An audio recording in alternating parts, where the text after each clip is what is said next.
பத்தமடையில் நடைபெற்ற எஸ்டிபிஐ கட்சி புறநகர் மாவட்ட மகளிர் அணி செயற்குழு கூட்டத்தில் பல்வேறு தீர்மானங்கள் நிறைவேற்றம். நெல்லை புறநகர் மாவட்ட எஸ்டிபிஐ கட்சியின் மகளிர் அணி செயற்குழு கூட்டம் பிப்ரவரி 11 பத்தமடையில் நடைபெற்றது. மகளிர் அணி மாவட்ட தலைவர் ஜன்னத் அலிமா தலைமையில் நடைபெற்ற இந்த கூட்டத்தில் மாவட்ட பொதுச் செயலாளர் வீரை ஜன்னத் வரவேற்புரையாற்றினார். மாவட்ட துணைத் தலைவர் கல்லிடை பீர்பாத்து, மாவட்ட செயற்குழு உறுப்பினர் பெனாசிர் ஆகியோர் முன்னிலை வகித்தனர். மாவட்ட செயலாளர் பத்தமடை பானு நன்றியுரை ஆற்றினார்.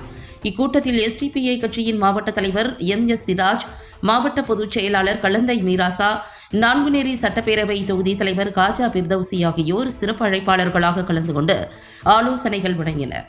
இக்கூட்டத்தில் மகளிர் அணி வளர்ச்சி தொடர்பாக பல்வேறு விஷயங்கள் ஆலோசிக்கப்பட்டு மாவட்டம் முழுவதும் மகளிர் அணியின் கட்டமைப்பை வலுப்படுத்துவது மற்றும் பூத் கமிட்டி பணிகளை விரைவுபடுத்துவது என முடிவு செய்யப்பட்டது. மேலும் எதிர்வரும் மார்ச் 8 சர்வதேச மகளிர் தினத்தை முன்னிட்டு மகளிருக்கான விழிப்புணர்வு கருத்தரங்கம் நடத்தவும், புனித ரமலான் மாதத்தில் சமூக நல்லிணக்க இஃப்தார் நிகழ்வினை சிறப்பாக நடத்தவும் தீர்மானிக்கப்பட்டது.